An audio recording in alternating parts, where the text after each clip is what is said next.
श्री कृष्णा श्री कृष्णा श्री कृष्णा श्री कृष्णा। गुरुर्ब्रह्मा गुरुर्विष्णुः गुरुर्देवो महेश्वरः गुरुः साक्षात् परं ब्रह्म तस्मै श्री गुरवे नमः। तस्मै श्री गुरवे नमः।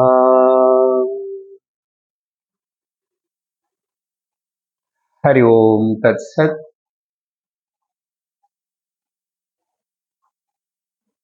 கடந்த வாரம் குரு பூர்ணிமா அன்னைக்கு நம்ம శ్రీ గురుగీత స్కాంద పురాణத்திலோ పార్వతీ పరమేశ్వరులకి నడుల్లో நடந்த సంవాదమా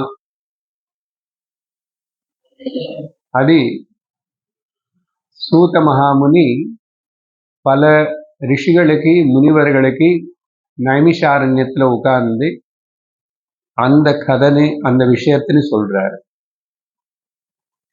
இப்படிதான் நம்ம இந்த குருகீதன் அன்னைக்கு தொடங்கிட்டோம்.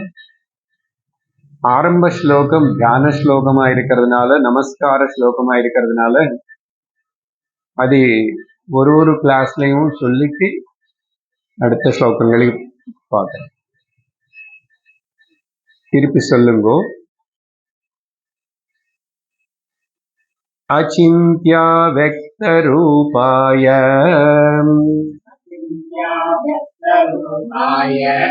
நிர்குணாய குணாத்மனே சமஸ்த ஜகதாதார மூர்த்தயே பிரம்மணே நமஹ.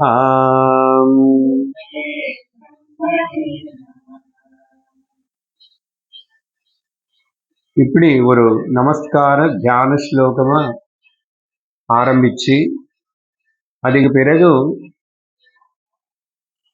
பல ரிஷிகள் எல்லாரும் சூத மகாமுனி கேட்டாங்க.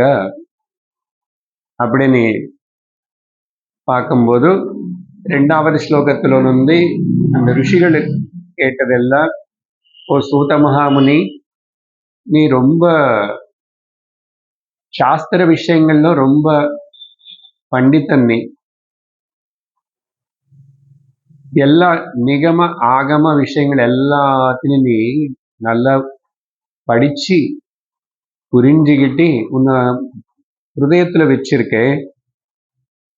அதனால நீங்க வந்து இந்த சந்தர்ப்பத்தில் எங்களுக்கு குருவுடைய ஸ்வரூபம் என்ன, குரு குரு அப்படின்னு சாஸ்திரம் சொல்றது நாங்களும் எத்தனோ நாள்ல கேட்டுட்டு இருக்கிறோம்.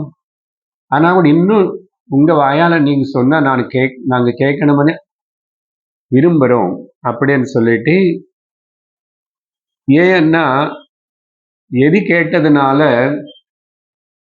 மனுஷனுடைய எல்லா பாபங்களும் அழுக்கு மலவெல்லாம் நீக்கப்படுமோ, அதனால அது கேட்கணும்னு விரும்புறோம்.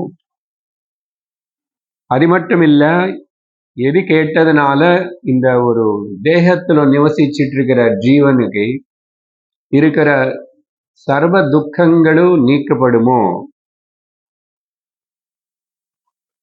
எது அனுசரிச்சு யாருடைய கிருபனால உபதேசத்தினால முனிவர்கள் எல்லாரும் கூட சர்வஜ்ஞத்தை அடைஞ்சாங்களோ, சர்வஜ்ஞத்துவம்னா எல்லாம் தெரிஞ்சுக்கிட்டாங்களோன்னு அர்த்தம். சர்வம் தெரிஞ்சுக்கணும்னா ஒரு மனுஷனுக்கு சாத்தியப்படுமா? சர்வஜ்ஞன் வந்து ஈஸ்வரன் மட்டும்தான். ஒரு சரீரத்துல ஒரு குறிப்பிட்ட காலத்துல பிறந்து ஒரு 100 வருஷமோ அப்படி வாழற இந்த மனுஷனு சர்வத்தின்னு தெரிஞ்சுக்க முடியாமன்னா, இங்க சர்வஜ்ஞத்துவம்னா லோக விஷயங்கள் இல்லை. லோகத்தை பொறுத்த வரைக்கும் யாரும் எல்லாமே தெரிஞ்சுக்க முடியாது ஈஸ்வரன் தவிர. அப்ப இங்க சர்வஜ்ஞத்துவம் என்னன்னா, அந்த ஈஸ்வரனை பத்தி தெரிஞ்சுக்கிட்டா எல்லாம் தெரிஞ்சுக்கிறது போலுதான். சாதம்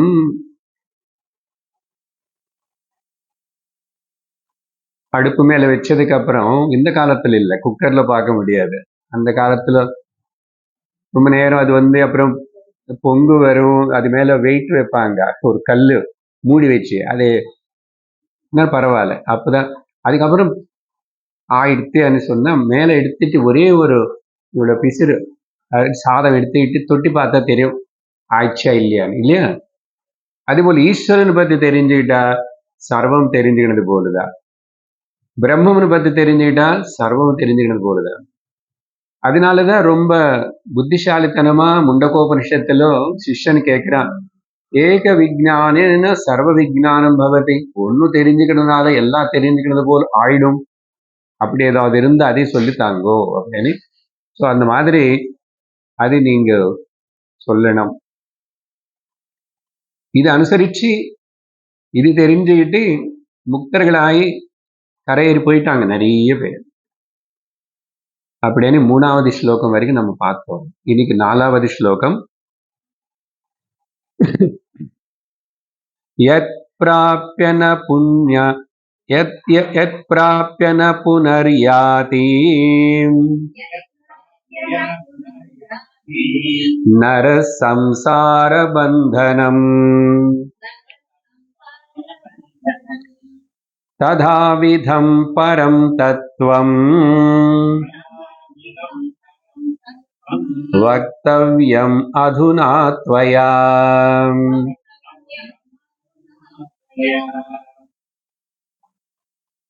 சோ எது தெரிஞ்சுக்கிறதுனால, எது அடைஞ்சதுக்கு அப்புறம், இங்க அடையறதுன்னு சொன்னா தெரிஞ்சுக்கிறதுன்னு அர்த்தம்.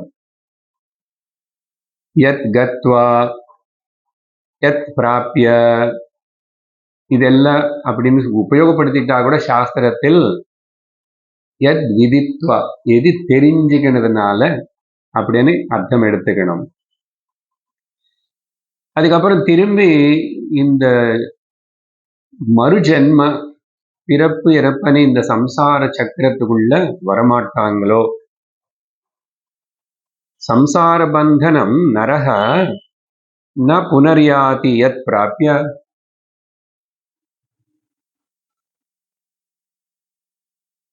அது அந்த எது அது என்னது என்ன செய்யணும் அந்த விஷயத்தினை செய்ய வேண்டிய விதத்துல நீங்க அந்த பரம் தத்துவம் அது நீங்க இப்போ எங்களுக்கு அதனால சொல்லி ஆகணும்.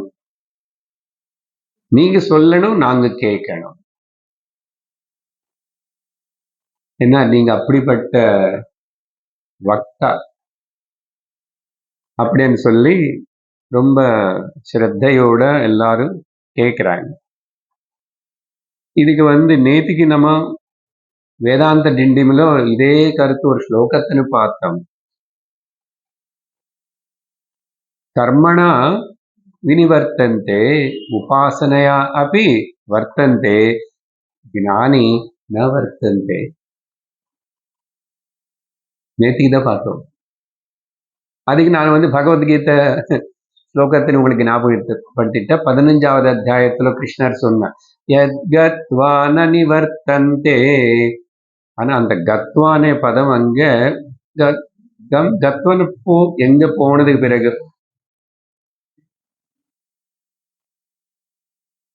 ஒரு இடத்துக்கு போகணும், வீட்டுக்கு போகணும், போயாச்சு. போனதுக்கு அப்புறம் வீட்டுல இருக்கிறோம்.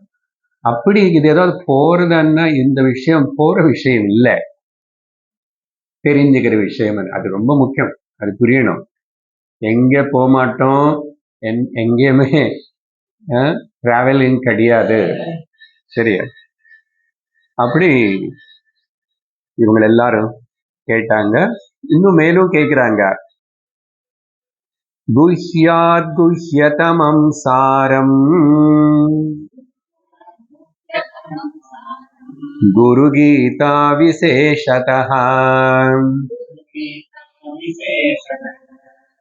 த்வத் பிரசாதாச்ச ஸ்ரோதவ்யம் தத் சர்வம் ப்ரூஹி சூதனः.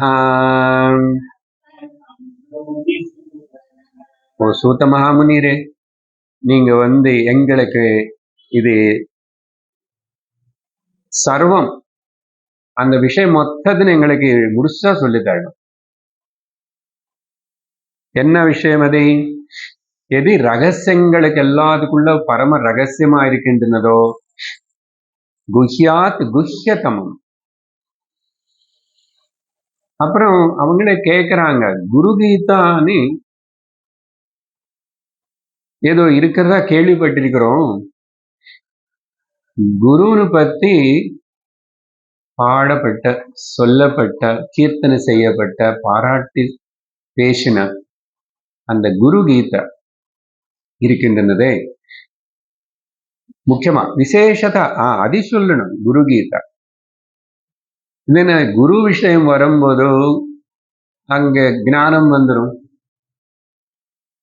சத்குரு சத்னு பத்தி பேசுவார் இல்லையா?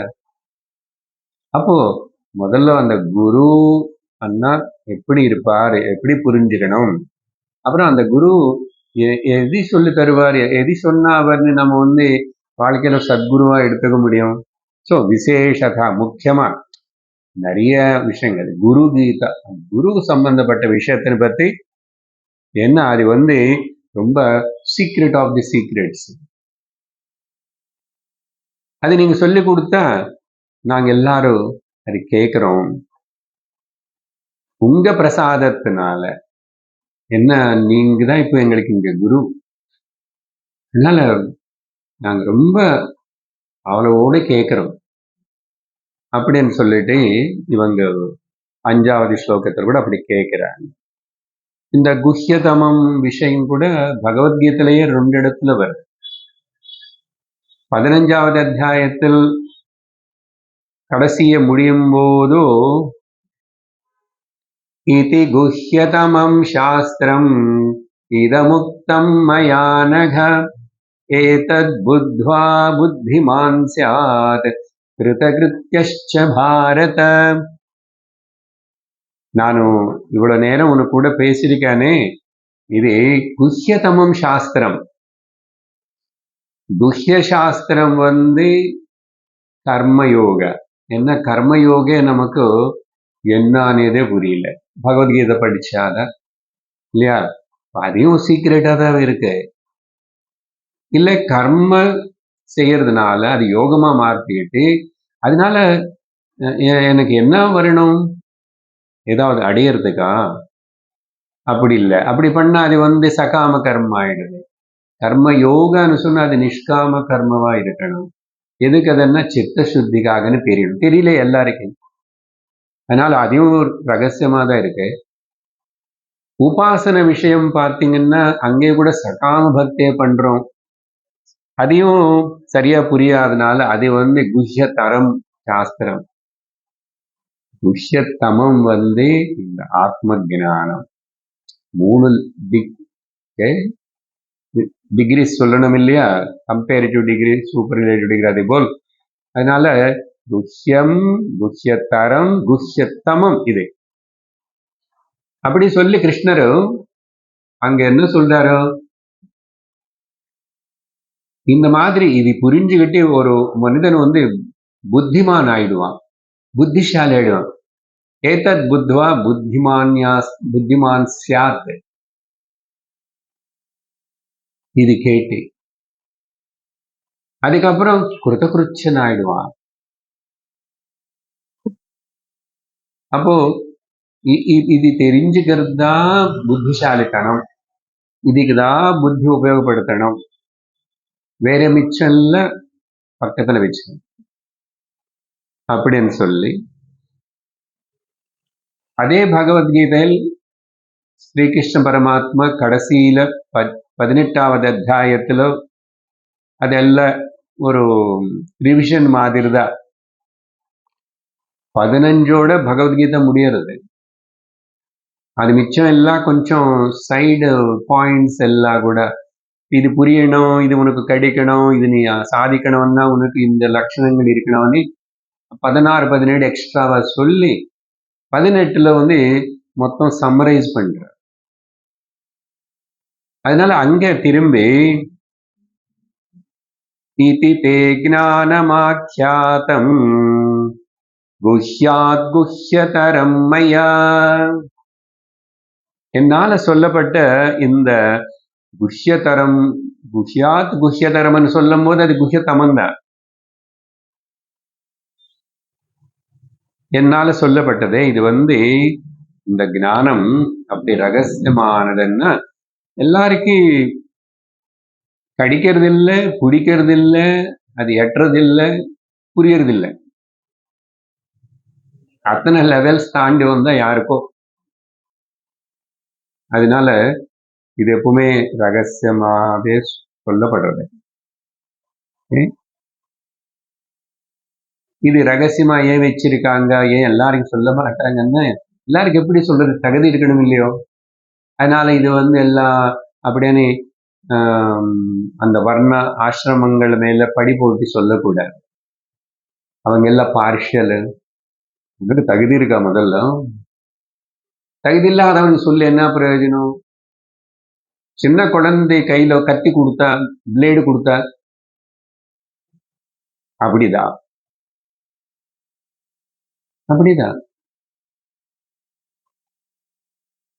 வெளிய நாட்டுல சின்ன சின்ன பசங்க எல்லாருக்கிட்ட பிஸ்டல் இருக்கு, எங்க பார்த்தா ஷூட் பண்றாங்க. அது என்ன எதுக்குன்னு தெரியணும், அது வேல்யூ தெரியாதவனுக்கு கொடுத்தா அப்படி சொல்லி கடைசியில 6வது மந்திரம் கூட இவங்க எல்லாரும் கேட்கும் போதோ அதுக்கப்புறம் என்ன ஆயிடுச்சு?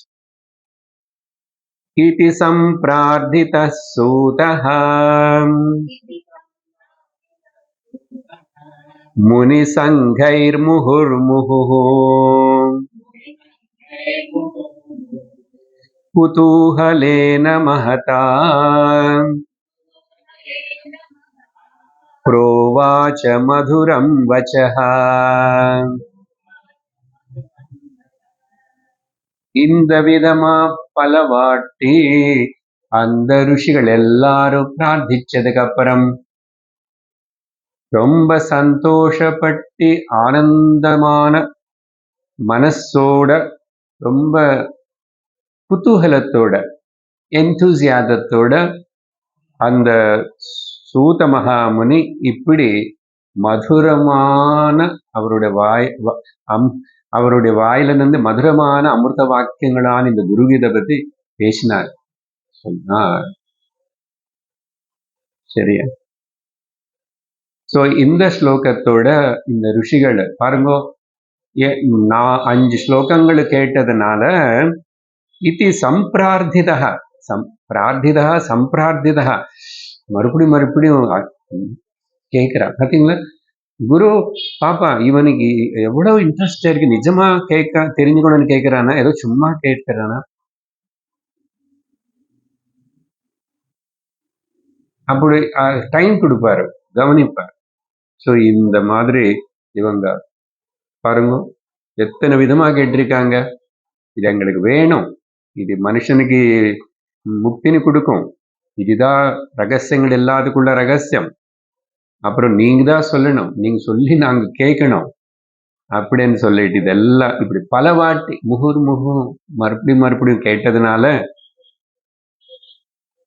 அப்போ குருவான அந்த சூதருக்கு ரொம்ப உற்சாகம் வந்துச்சு.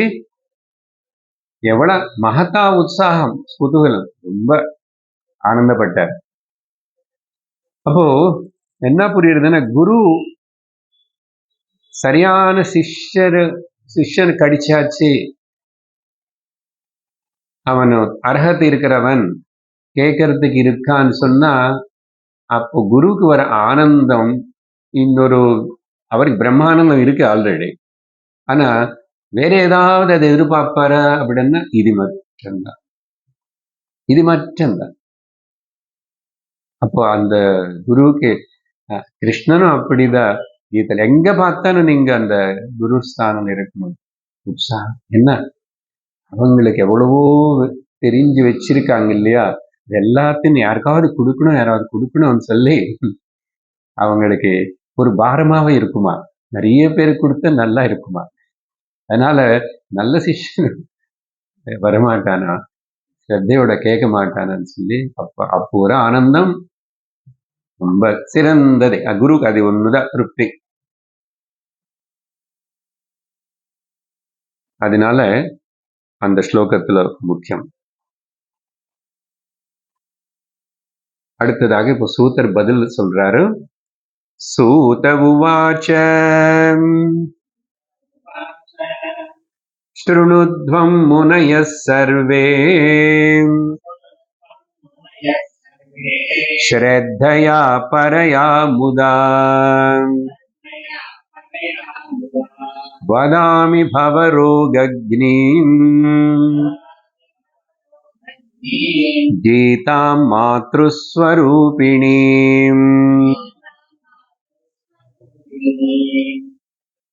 ரொம்ப சந்தோஷம் முனிவர்களே. கேளுங்கோ கேளுங்கோ, நீங்க எல்லாரும் கேளுங்கோ. அங்க எத்தனை பேர் இருக்காங்களே எல்லாரும் ஸ்ரத்தையோட கேளுங்கோ. அப்புறம் ஆனந்தமா சந்தோஷத்தோட கேளுங்கோ. ஆனந்தத்தோட சந்தோஷத்தோட. எதுக்கு அப்படி சொல்றாருன்னா, வேதாந்தம் கேட்கும் போது நம்ம மனசுடைய பரிஸ்திதி, நம்ம இருக்கிற பல விதமான வாசனைகள், அப்புறம் இங்க இன்டைரக்டா காமனா சொல்லிட்டு இருந்தா கூட இது எனக்கு தான் சொல்றாரு, என் வாழ்க்கையில் இப்படிதான் இருக்கேன், நான் இப்படிதான் இருந்தேன், அப்படிதான் நடந்துச்சு அப்படின்னு சொல்லி ஏதாவது அதெல்லாம் ஞாபகம் வந்தது, அங்க கொஞ்சம் ஹர்ட் ஆயிடுவோம், நம்மளை கொஞ்சம் டிஸ்டர்ப் பண்ற மாதிரி இருக்கும். இங்க குரு சாஸ்திரம் எக்ஸ்பெக்ட் பண்ற அளவுக்கு நான் இருக்கானா இல்லையான்னு சிலவட்ட அப்படி கூட நம்ம கொஞ்சம் வருத்தப்படுவோம். இப்படி எல்லாம் வருத்தப்படுறதோ, படுசுன்னு பத்தி ஞாபகப்படுத்திக்கிட்டு துக்கப்படுறதோ, இதெல்லாம் செய்யாமே தெரிஞ்சுக்க வேண்டியது தெரிஞ்சிட்டு இருக்கேன். நானு வர வேண்டிய இடத்துக்கு வந்துட்டேன். அதனால ஆனந்தமா சந்தோஷம், படுசெல்லாம் மறக்கணும். அதே போல் பவிஷ்யத்தை பத்தியும் கவலைப்படக்கூடாது. அப்போ சத்சங்கத்தில் சிரவணம் செய்யும் போது, சாஸ்திரம் உபதேசம் நடக்கும் போதும் நாம நோ படியா உட்காரணும். சுவாமிஜி பாஷை சொல்லணும்னா நோ படி.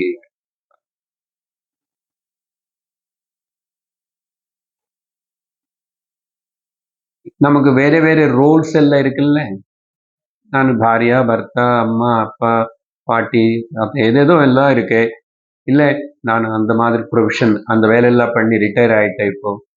அப்புறம் இல்ல ஏதோ ஒரு நம்ம பத்தி நமக்கு ஒரு எடை போட்டி வச்சிருக்கிறோமே, நிறைய இருக்கு. வயசுக்கு தகுந்த போல் நிறைய இருக்கும். அது ஏது கூட இங்க தலை தூக்கவே கூடாது. ஒரு இன்னோசென்டான குழந்தை போல் நான் அம்மாவுடைய மடியில இருக்கேன், அம்மாவுடைய லாலனில் இருக்கேன். ஒரு பயம் இல்லாம, ஒரு கவலை இல்லாம அப்படி குருனே பார்த்துட்டு சொல்ற ஒரு சொல்லு அப்படியே கிரகிச்சுக்கணும். பால் குடிச்சுக்கணும் மாதிரி அம்மா கிட்ட இருந்து குடிச்சுக்கணும்.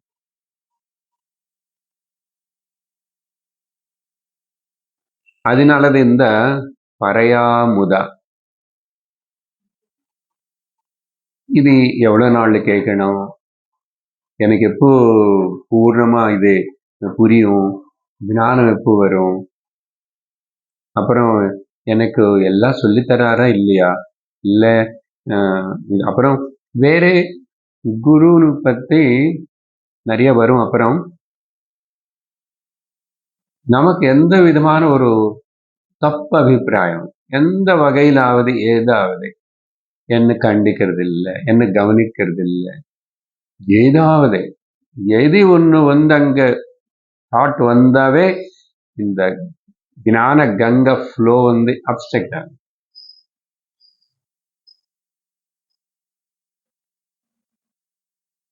பார்க்க போறோம். கொஞ்சம் பெரிய புஸ்தகம் எடுத்துக்கிட்டோம், 300 ஸ்லோகங்கள். ரொம்ப எல்லாம் அப்பப்போ கேட்டதுதான்.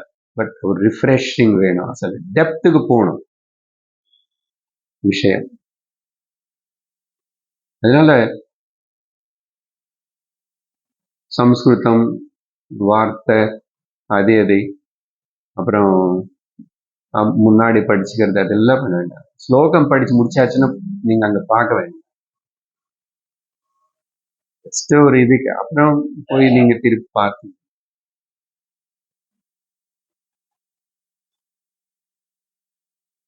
இந்த பாயிண்ட் ரொம்ப முக்கியம். பரையாமுதா நான் சொல்றேன், நீங்க கேளுங்க.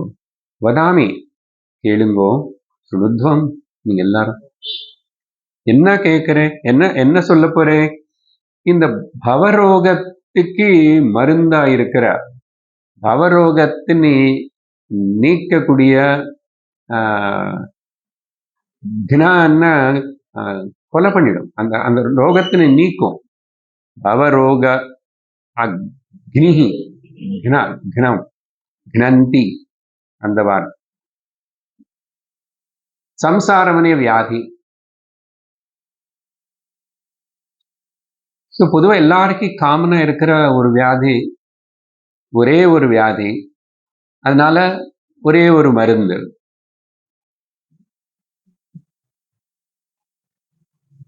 அஜ்ஞான வியாதி, அதனால சம்சாரம். ஞானமனே மருந்து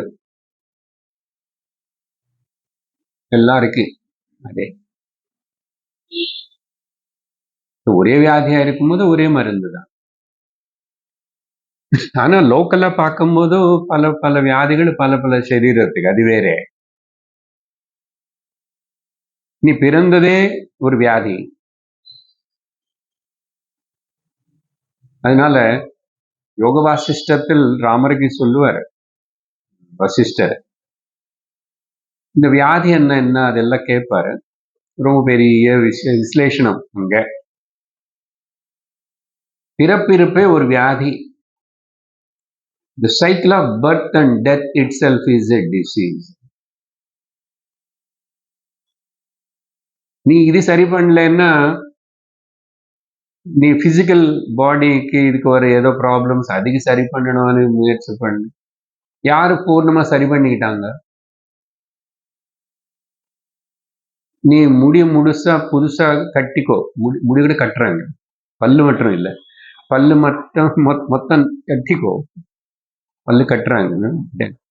இப்படி எல்லாம் நீ ஜாயிண்ட் மாத்துக்கோ, ஹிப் ஜாயிண்ட் மாத்துக்கோ, ஹார்ட் கூட மாத்துறாங்க, கிட்னி மாத்துறாங்க, எல்லாம் சார். கடைசியில் என்ன, இந்த பேப்பர்ல அப்பப்போ நியூஸ்ல how to live long and live well அப்படின்னு 115 வயசு இருக்கிற ஒரு பெண்மணி அமெரிக்கன் லேடி சொல்றாங்க அப்படின்னு நியூஸ். வாரத்துல 1-2 இது வந்துட்டே இருக்கு. அது உடனே பார்க்கணும், என்னென்ன சொல்லுவாங்களோ, நம்ம கூட ஏதாவது செய்யலாமன்னு சொல்லி. நீங்க கவனிச்சு பாருங்க, வாரத்துல 1-2 இடத்துலாவது எங்காவது நியூஸ் போட்டு ஏமாந்து போகக்கூடாது. எவ்வளவு நாள் வாழறதுனேது இப்படி வாழ்ந்ததுனால கிடையாது. நீ எவ்வளவு யோகா பண்ணா கூட வியாதி வரலாம், மரணம் ஏற்படும். எந்த யோகாவும் பண்ணல, எல்லா கட்டப்பழக்கம் இருக்கு கூட 100 வருஷம் வாழலாம். அதுதான் இந்த உலகத்துல எப்படி என்ன புரிஞ்சுக்கிறது. அதனால ரொம்ப ஓவரா அதை எக்ஸாஜரேஷன் பண்ணி பேசிட்டு எடுத்துக்கூடாது, டைம் வேஸ்ட் பண்ண கூடாது. அதனால இந்த க்ஷணம் எனக்கு முக்கியம். இப்போ எனக்கு அந்த பிரம்மனிஷ்ட ஸ்திதி வேணும். No more postponing, no more nothing. ஆயுஷ் க்ஷீணிச்சு போயிட்டு இருக்குது. வினயாமின்யோ சாயம் பிராதः சிசிரவசந்தோ புனராயாதः கால கிரீடதே கச்சதி வாயுः ஆயுः ததபி ந முஞ்சதி ஆஷாவாயுः. எவ்ரி செகண்ட் ஆயுஷ் க்ஷீணிச்சு போயிட்டு இருக்கிறது. எத்தனை சீசன்ஸ் வந்துச்சு போச்சு, காலம் மாறிச்சு, ஆயிடுச்சு. அதனால இவ்வளவு நடந்துகிட்டு இருக்க எல்லாம் க்ஷீணிச்சு போயிட்டு இருக்கிறதுக்கான இந்த ஆஷா అనేది மட்டும் இவனுக்கு போறதில்லை. ஆஷா வாயு ந க்ஷீணத்தை ஆயு கச்சதை பஜ கோவிந்தம். சரி, அவரோகக்னீம். நீங்களே கேட்டீங்க குரு கீதா பத்தி சொல்லுங்கோன்னு, இல்லையா? அதனால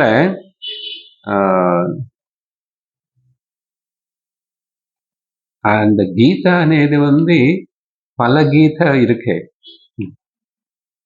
உதாரணத்துக்கு பகவத்கீதா, உத்தவ கீதா, அதுக்கப்புறம் அவதூத கீதா, அந்த பாகவதத்திலேயே உத்தவ கீதைக்குள்ளேயே இன்னும் 4 சின்ன சின்ன கீதைகள் இருக்கு. ஹம்ச கீதா, ஐல கீதா, அப்புறம் இப்படி நிறைய இருக்கு கீதா. ஒருவேளை நீங்க அப்போ எல்லாமே கீதை பகவத்கீதா. அதனால ஆனா சொல்ற பாருங்கோ, எல்லா கீதைகளுக்கு எல்லாத்தையும் தாய் கீதா மாத்ருஸ்வரூபிணி.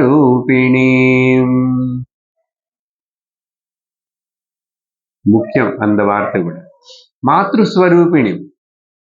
ஏன்னா இது என்ன, குரு கீதா. நீ பிறக்கிறதுக்கு உன்னோட தாய் எப்படி முக்கியமோ பிறந்தையோ, நீ இந்த இறப்பு பிறப்பு అనేది இல்லாம செஞ்சுக்கிறதுக்கு உனக்கு ஞானம் தான் தாய்.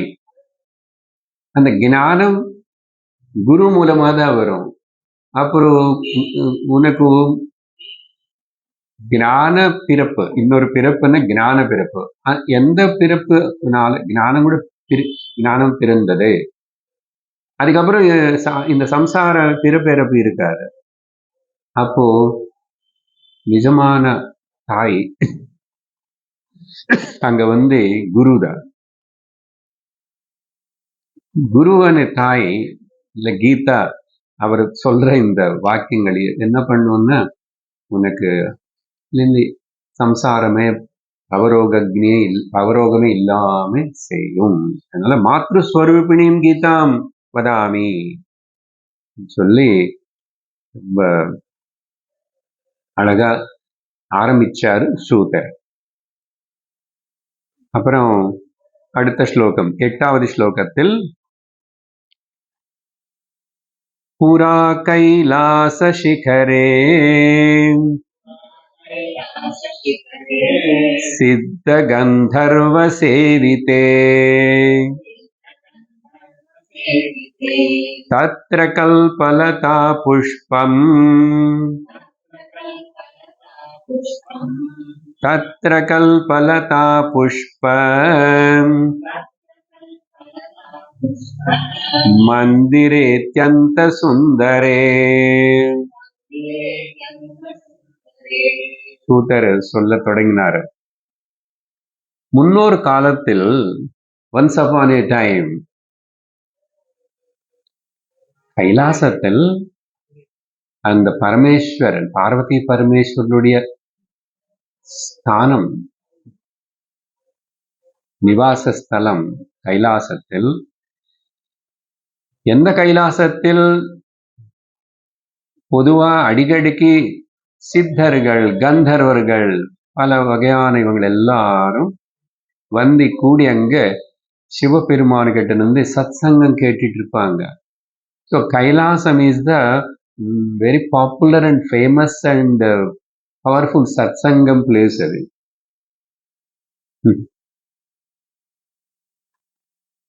சித்தர் கந்தர்வர்கள் வராங்க சேவிக்கிறதுக்கு சிவபெருமான். எதுக்கு வராங்கன்னா, அவரு எது பேசுவாரு, சொல்லுவாரு அப்படின்னு சொல்லிட்டு உட்கார்ந்து கேட்கறதுக்கு வருவாங்க. அந்த கைலாச சிகரம் பர்வத்தத்து மேல ஒரு காலத்தில் ரம்யமான சுந்தரமான பல புஷ்பங்களோட இருக்கிற அந்த ஒரு இடத்தில் சிவபெருமான் உட்கார்ந்து இருக்கும் போதும் அப்படின்னு சொல்லி கதை சொல்றாரு. ஸோ இவங்க கேட்டது குரு கீதா.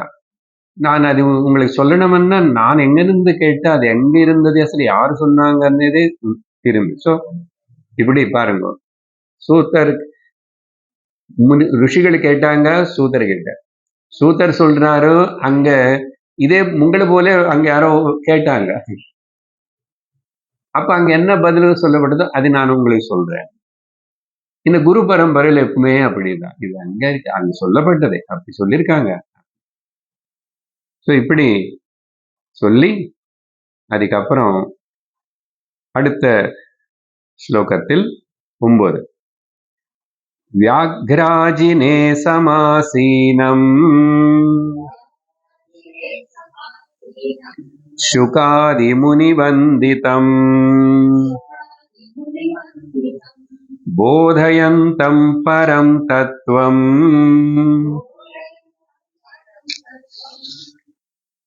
மத்தியே முனிகணே क्वचित्.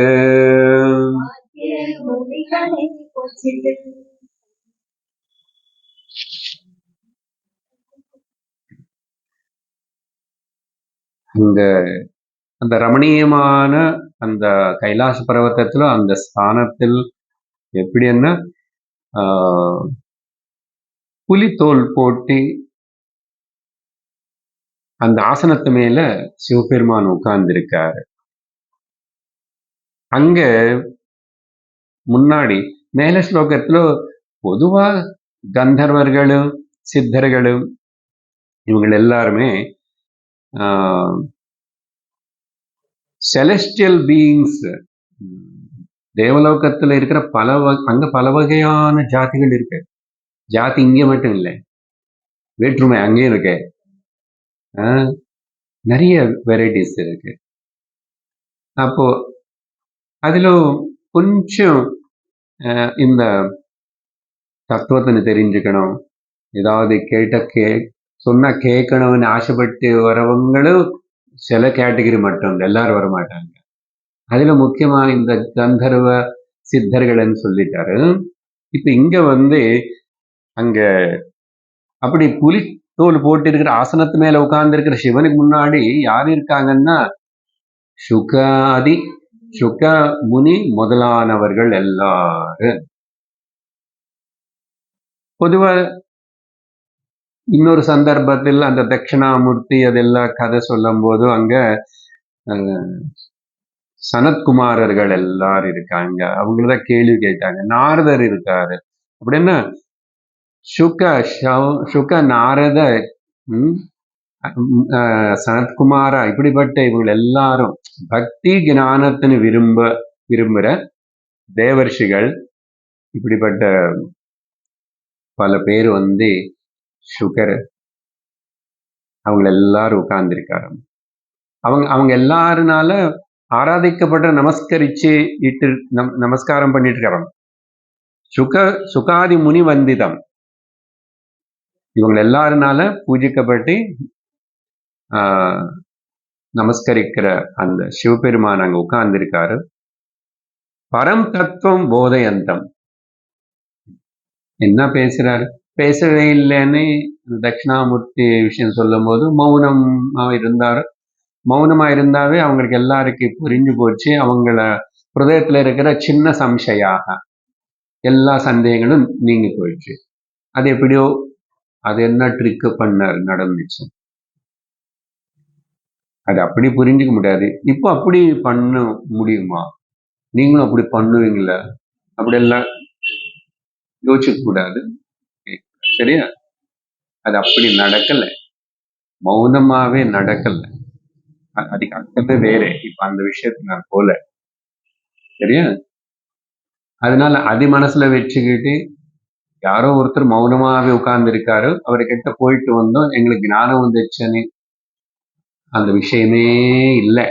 உனக்கு ஏதோ கொஞ்சம் ஸ்பூர்த்தி வரும், இன்ஸ்பிரேஷன் வரும், ஏதோ கொஞ்சம் நிம்மதி ஃபீல் பண்ணலாம். தவிர சாஸ்திரத்தன்னை சம்பிரதாயபத்தமா உபனிஷத்துகள் இதெல்லாம் கேட்காம ஒரு மனிதனுக்கு ஜீவனுக்கு ஞானம் வரதனேது அசம்பவம். இங்கே சொல்ல போறாரு. நானே அந்த விஷயத்தை கொண்டு வந்தா இப்படின்னா நமக்கு அப்படி ஒரு கல்பனை இருக்கக்கூடாது. சரியா? இருக்காங்க. போதயந்தம் சொல்றாரு இல்லையா, அந்த மௌனம் வியாக்கியா అనేది அதுக்கு எதுக்கும் அந்த கதை அந்த சந்தர்ப்பம் வேற. பரந்தத்துவம் இப்படிப்பட்ட பல முனிவர்கள் எல்லாரும் கூடியிருக்காரு. அந்த சபை அந்த சத்சங்கத்தில் ஒரு வாட்டி இப்படி நடந்துச்சு. டீச்சிங் நடந்துட்டு இருக்குது, தத்துவோபதேசம் நடந்தது. அப்ப என்ன ஆயிடுச்சு? அடுத்த ஸ்லோகத்தில் பிரணம்ரவதனா சஸ்வத் நமஸ்குர்வந்தமாதராத் திருஷ்ட்வா விஸ்மயமாபன்னா பார்வதி பரிப்ருச்சதி. உலகத்தாய் அம்பாள் பார்வதி தேவி அங்க ஏதோ பார்த்து ரொம்ப ஆச்சரியப்பட்டான். அங்கே உட்கார்ந்து இருப்பான் பக்கத்துல, ஆச்சரியப்பட்டான், ரொம்ப ஆச்சரியப்பட்டான். என்ன பார்த்தா என்ன ஆச்சரியப்பட்டான்னா, யார் இந்த பார்வதி? ரொம்ப பக்தி ஸ்ரத்தையோட நெரும்பிருக்கிற முகத்தோடு இருக்கிற பார்வதி. இதெல்லாம் ஏதோ கவித்துவத்துக்காக எழுதியிருக்காரு சொல்லியிருக்காரு இல்ல, சிஷ்யன் ஸ்தானத்துல இப்ப அம்பாள் இங்க நமக்கு உட்கார போற இருக்கிறோம். அப்போ சிஷ்யனா எப்படி இருக்கணும்? பர்த்தையே குருவா இருந்தாலும் எப்படி இருந்தாலும் பாரிய கூட குருவா ஸ்தானம் ஒருவேளை இருந்தா கூட அப்படி சந்தர்ப்பங்களோடு இருக்கு. என்னென்ன குணங்கள் இருக்கணும் అనేది. சோ அப்படியாப்பட்ட ஒரு பிரணம்ரவதனா அப்படின்னா இது ரொம்ப அற்புதமான ஒரு காம்பினேஷன். அப்படி பூர்ண நமஸ்கார முத்ரா. நமஸ்கார முத்ரை అనేది இங்க வச்சு இப்படி பண்றது மாற்றம் இல்லை, உள்ளேயே மனசே அந்த நமஸ்கார முத்ரையில இருக்கணும். என்ன நமஸ்கார முத்ரை இருந்த ஒரு மனுஷனுக்கு உள்ளன்னா, அத்தியந்த வினயம், அத்தியந்த சாது ஸ்வபாவம், முதித்த வதனம், ரொம்ப பிளசன்ட் ஃபேஸ், அடக்கத்தோட இருக்கிறது. பார்த்தாவே அந்த பக்தி தெரிஞ்சு போயிடும். ஏதோ பண்ணி காட்ட வேண்டியதில்லை. அது கடவுள் மேல இருக்கிற அந்த பக்தனாவதாகட்டும், குரு மேல பக்தி இருக்கிற சிஷ்யனாகட்டும், ஏதாவது பண்ணி காட்டித்தான் தெரியணும் அவசியம் இல்லை. முக்கியமா குருவுக்கு தெரியும், எல்லாருக்கும் தெரியாது. எல்லாரும் பார்க்கிற விதானம் வேற, அதனால அது காட்டுறது இல்லை.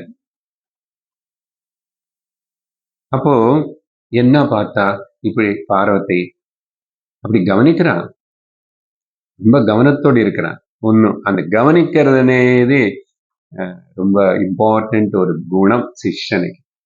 அலர்ட்னஸ்.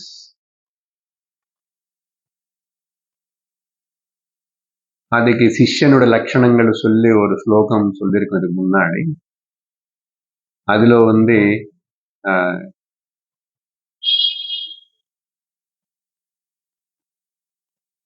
காக்க திருஷ்டி, பகத்யானம், ஸ்வான நித்ரா, ஜீரண வஸ்திரம் இப்படின்னு ஒரு ஸ்லோகம் இருக்கு சுபாஷிதம். இன்னும் கூட அல்பாகாரம், இதெல்லாம் சிஷ்யனுடைய லட்சணங்கள்னு சொல்லுவோம். காக்க ரொம்ப அலர்ட்டா இருக்கும். அது ஒரு கண் இப்படி பார்த்தான் அலர்ட்னஸ். அங்க காக்கன்னு சொன்ன கடுகுன்னு கூட எடுத்துக்கலாம். அது எவ்வளோ ஹைட்ல போய் மேல 1 கிலோமீட்டர் 2 கிலோமீட்டர் தூரத்துல கீழே இருக்கிற ஒரு சின்ன எலி, பல்லி அதெல்லாம் பார்க்கும், வேகமா வந்து எடுத்துட்டு போயிடும். அப்ப திருஷ்டி எப்படி இருக்கு பாத்தீங்களா? சூக்ஷ்ம திருஷ்டி, ஏகாகிர திருஷ்டி. அப்புறம் நாய் வந்து தூங்குன போல் இருக்கும், அது அப்படி தூங்காது, ரொம்ப லெத்தா இருக்கும். கொஞ்சம் சவுண்ட் வந்தா கூட அப்படி இப்படி உடனே மோஸ்ட் ஆஃப் தி அனிமல்ஸ் அப்படி இருக்கும். என்ன, அதுக்கு ரட்சணைக்கு ஒரு அப்படி பாதி பார்த்துட்டு இருக்கும், காது இப்படி பண்ணிட்டு இருக்கும், கவனமா இருக்கும். அப்புறம் இந்த கொக்கு தியானம் பண்றது பார்த்தீங்கன்னா, தியானம் பண்றது போல அப்படி அதுல வந்து ஒரு நெகட்டிவ் ஆஸ்பெக்ட் கூட இருக்கு, அதை எடுக்கக்கூடாது. ஓகே, ஆக்ட் பண்றது அப்படி இல்லை, அது ஆக்ட் பண்ணும். மீன் வரும் இல்லையா, அங்க ஏன் சொல்றேன், அவளோட கான்சென்ட்ரேஷன் அவளோட ஒரு கால மேல நிற்கும். கீழே பார்த்து கண்ணு மூணு போல் இருக்கும். அந்த பாப்பா மீன் வந்து ஒன்னும் இல்லைங்கிற வந்துடும், மூக்கு இவ்வளவு பெருசா இது இருக்க முடியாது, அப்படி குத்து குத்து. இப்படி நிறைய சாப்பிடக்கூடாது, ரொம்ப சரீரம் வஸ்திரம் இதெல்லாத்தையும் பத்தி இருக்கு. முக்கியமா வித்யார்த்தி லட்சணங்கள் அதை சொல்லணும், பிரம்மச்சாரி வித்யார்த்தி. சரி, இந்த சந்தர்ப்பம் அது நமக்கு பார்வதி குணங்கள் என்ன பார்த்தாங்க, இப்போ எது பார்த்து ஆச்சரியப்பட்டாங்க, அதனால அதை பார்த்ததுனால உடனே கேட்டான். எங்க பார்த்தா சிவபெருமான்னு பார்த்தா, சிவபெருமான் வந்து ஏதோ பிரார்த்தனை மாதிரி சொல்லிட்டு கண்கள், அதுக்கப்புறம் நமஸ்காரம் பண்றார், பலவாட்டு பண்றார். அதுதான் ஆச்சரியமா இருக்கு, இவர் யாருக்கு நமஸ்காரம் பண்ற?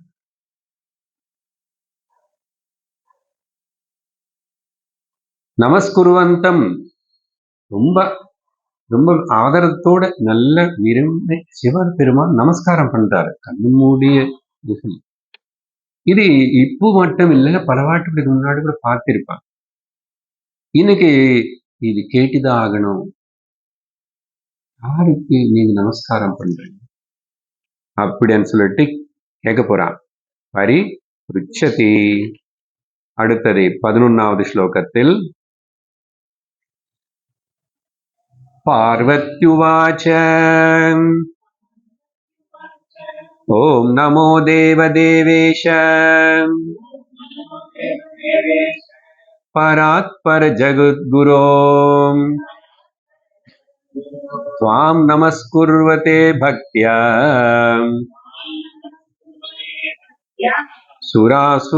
சுராசுர நரः சதா. முதல் பாருங்க, பார்த்து நமஸ்காரம் பண்றான். ஏ தேவதேவா, தேவர்கள் எல்லாருக்கும் தேவன் நீ. அப்புறம் பராத்பர, பரம்பொருள் நீ. அப்புறம் ஜகத் மொத்தத்துக்கு குருகள் எல்லாருக்கும் நீ குரு. அப்படிதான் எனக்கு தெரியும் உங்களை பத்தி. நீங்க தான் சுப்ரீம் பீயிங், நீங்க தான் எல்லாத்துக்கும் நீங்க தான் அதிபதி. அப்படியே நீ உங்களுக்கு ரொம்ப பக்தியோட சுரர்கள் அசுரர்கள் மாணவர்கள் இவங்க எல்லாரும் நமஸ்காரம் பண்றாங்க. இது நான் நிறைய வாட்டி பார்த்தேன். எல்லா லோகத்திலும் உங்களை ஆராதிக்கிறாங்க, பாராட்டுறாங்க, பூஜிக்கிறாங்க.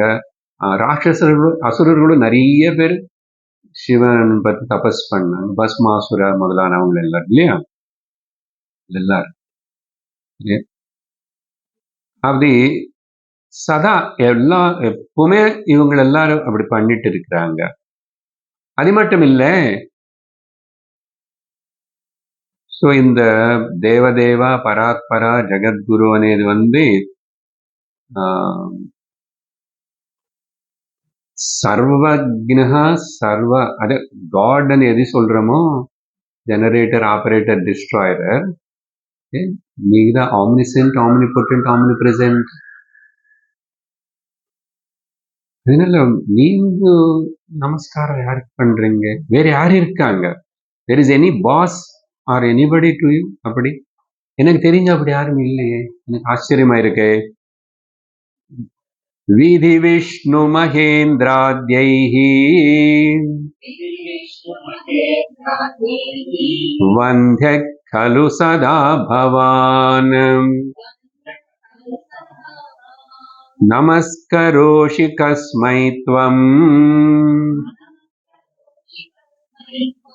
நமஸ்காராஸ்ரய கில.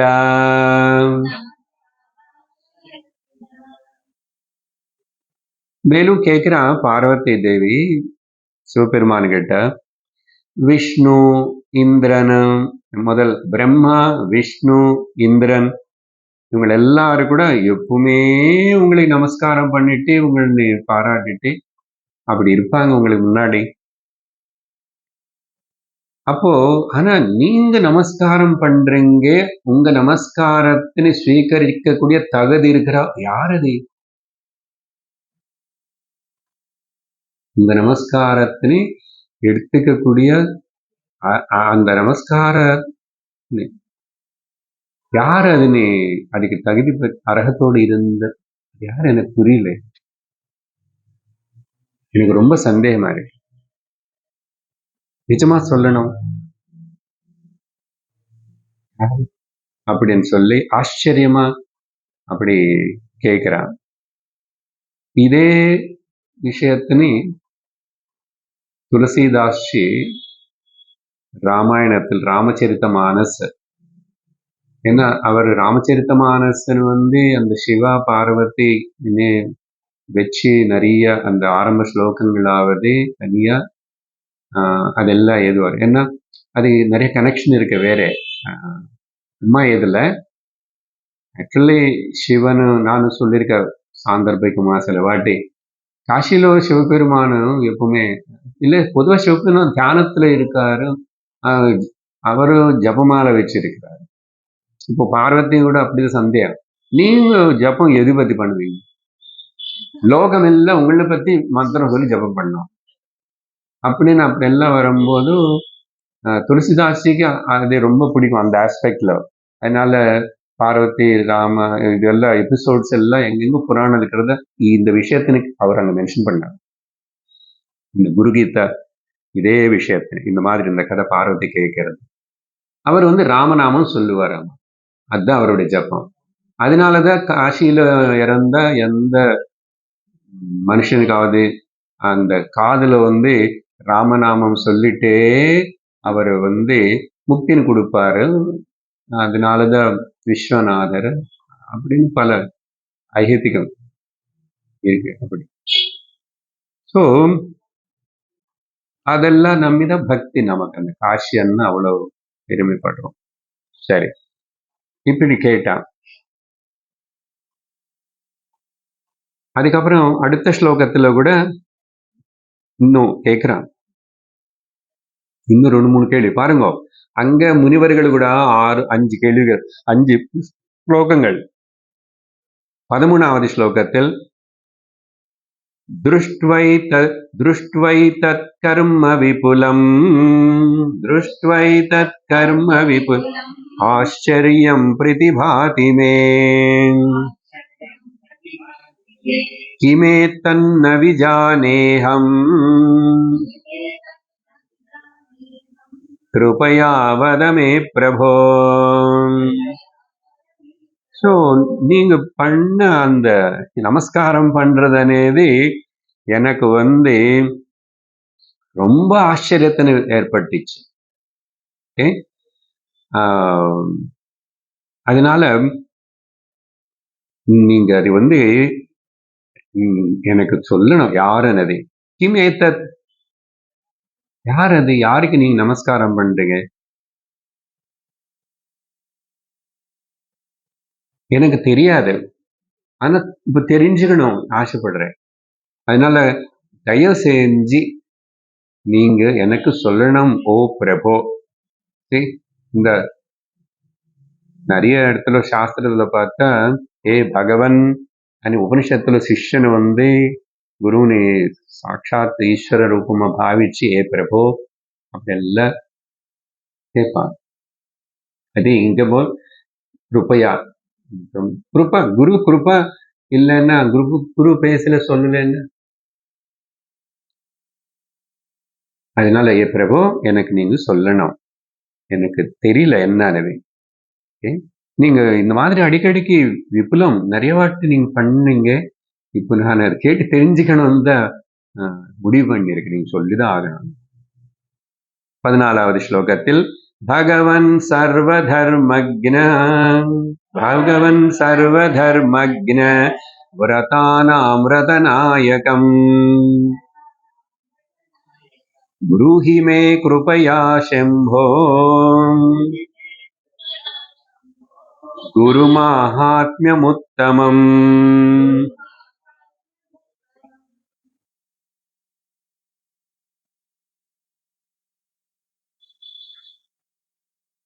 ஒரு மனிதன்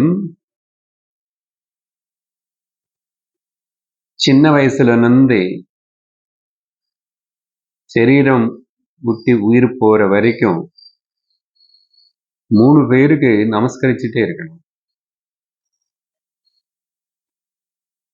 தாய், ஈஸ்வரன், குரு.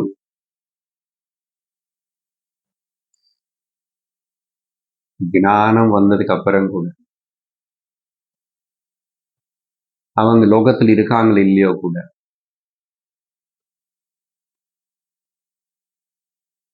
சாஸ்திரம் சொல்றது அது. குரு ஆத்மாதான், நானும் ஆத்மாதான். ஆனா இந்த சரீரம் இருக்கிற வரைக்கும் இருக்கணும். அதனால இப்ப நீங்க ஈஸ்வர ஸ்தானத்துல இருக்கீங்க. சர்வ ஜகத்துக்கு நம்ம 2 பேரு தான் தாய் தந்தைகள். அதுக்கப்புறம் இப்போ வேற தாய் தந்தைகளுக்கு நமஸ்காரம் பண்றதுக்கு நமக்கு இல்லை அப்படி இல்ல. அதுக்கப்புறம் ஈஸ்வரன், நீங்க தான் ஈஸ்வரன். ஒரே ஒரு ஆப்ஷனு, நீங்க ஹிருதயத்துல யாருன்னு இன்னொன்னு நினைச்சுக்கிட்டு, குரு ஸ்தானத்துல யாருன்னு நினைச்சுக்கிட்டு அந்த குருவுக்கு நமஸ்கரிக்கிறது எது நீங்க பண்ணிட்டு இருப்பீங்கன்னு நினைக்கிறேன். என்ன தெரியலன்னா, ஆனா குரு மகாத்மியம் உத்தமம். உத்தமமான அந்த குரு தத்துவத்தனே, குரு மகாத்மியத்தனே ஏ பகவன் விரதானாம் விரதநாயகம். அப்படின்னா உங்களுக்கு தெரியாத விஷயம் கிடையாது, தெரியாத தர்மம் கிடையாது, சர்வ தர்மஜ்ஞன் நீங்க. அப்படின்னா ஈஸ்வரன் ஸ்தானம்ல சர்வ எல்லா ஆசிரம தர்மம், எல்லா வர்ண தர்மம் எல்லாம் தெரியும் உங்களுக்கு. அப்புறம் விரதங்கள் ஏதாவது இருக்குன்னு அந்த விரதங்கள் எல்லாத்திலும் விரத நாயகன் நீங்க. அப்படி இருக்கிறவங்க. அதனால தயவு செஞ்சு மறுபடியும் இன்னொரு வார்த்தை, கிருப்பையா கணேசம்போ எனக்கு அந்த குரு மகாத்மியம் உத்தமமானது. அந்த பாகவத மகாத்மியம், அந்த மகாத்மியம், இந்த மகாத்மியம், தேவி மகாத்மியம் எல்லாம் இருக்குல்ல எத்தனையோ. எல்லா மகாத்மியம், எல்லா சாஸ்திரம், எல்லா சாரம் ஒரு மனுஷனுக்கு அது அசல். அதோட பலம் என்னன்னு ஒரு ஜீவனுக்கு ஏற்படணும்னா இங்க வியாசபீட்டத்திலிருந்து குரு சொல்லி கொடுத்தாரா.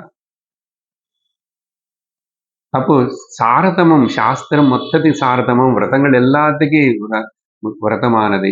அல்டிமேட்லி என்ன வாழ்க்கையில என்னதான் சாதிக்கணும், அந்த சாதிக்கிறதுக்காக வேண்டிய அறிவுன்னு கொடுக்கறது ஒரு சோத்ரிய பிரம்மனிஷ்ட குரு மட்டும்தானே. அதனால நீங்க அந்த உத்தமமான குருவுடைய மகாத்மியம் சொல்லுங்க அப்படி நேராவே கேட்டிருக்கான். அதுக்கப்புறம் மேலும் சொல்றா, அதுல ஒரு விசேஷம் இருக்கு எனக்கு தோணுறது. பாருங்க, ஒன்னும் தெரியலன்னே சொல்ல முடியாது பார்வதிக்கு. என்னோ கேட்டு இந்த மாதிரி தெரிஞ்சுக்கிட்டான். மறுபடியும் அன்னைக்கு சொன்ன நான் முதல் சத் சங்கத்தில் ஒரு அம்பாளுக்கு இருக்கிற கிருபனால லோகத்துல இப்போ இந்த பிரபு சிவபெருமான வாயால சொல்ல வச்ச அது இங்க இருக்கிற ருஷிகள் எல்லாரும் கேட்பாங்க, இவங்க சும்மா இருக்க மாட்டாங்க. டாம்னு சொல்லி அங்கங்க போய் சொல்லி தருவாங்க. அது அப்படி போய் கோயம்புத்தூர்ல, அப்புறம் விவேகானந்த நகர்ல, ரமணாலயத்துல யாரோ ஒருத்தர் உட்கார்ந்து இப்படி சொல்லுவாங்க. அதுக்கு தலை ஆட்டிட்டு கொஞ்சம் பேர் வந்து உட்காருவாங்க. யாருக்கு இவ்வளவு கிருபை இருக்கும்? அம்மாக்கு. குழந்தைகள் மேல இருக்கிற அக்கறை அம்மாக்கு தவிர வேற யாருக்கு இருக்காது. அந்த குழந்தைகள் நல்லா வளர்ந்து நல்லா இருக்காங்கன்னா தாய்க்கு இருக்கிற ஆனந்தம் வேற யாருக்கு இருக்காது. இதுக்கு இன்னொரு கம்பேரிசன் உப்புமா கிடையவே கிடையாது. அந்த திருஷ்டில எடுத்துக்கணும். அந்த பாயிண்ட் நான் கடந்த சத்தத்துல சொல்லியிருக்கேன் உங்களுக்கு. இப்ப அது இங்க காட்டுறான். கேன மார்கேண போ ஸ்வாமின் தேஹி பிரம்மமயோ பவேத் தத்கிருபாம் குரு மே ஸ்வாமின் நமாமி சரணௌ தவ.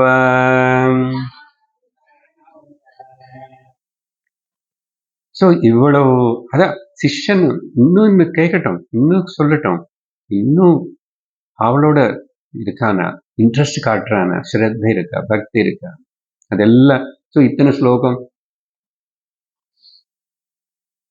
மேலும் என்ன கேட்குறாங்கன்னா, எதனால நான் அந்த உத்தமமான குரு மகாத்மியம் பத்தி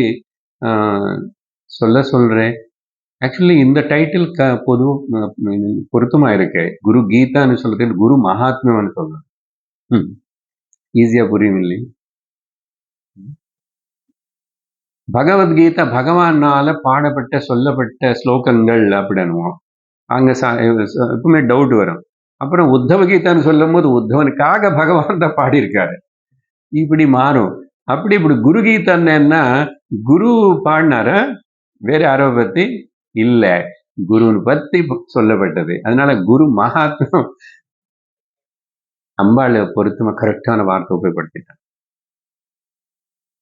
இங்க என்ன கேட்கிறான்னா, சோ அந்த குரு மகாத்மியம் தத்துவம் ஒருத்தனுக்கு தெரிஞ்சிச்சன்னா, அந்த குருவனை ஆசிரிச்சாச்சுன்னா அவனை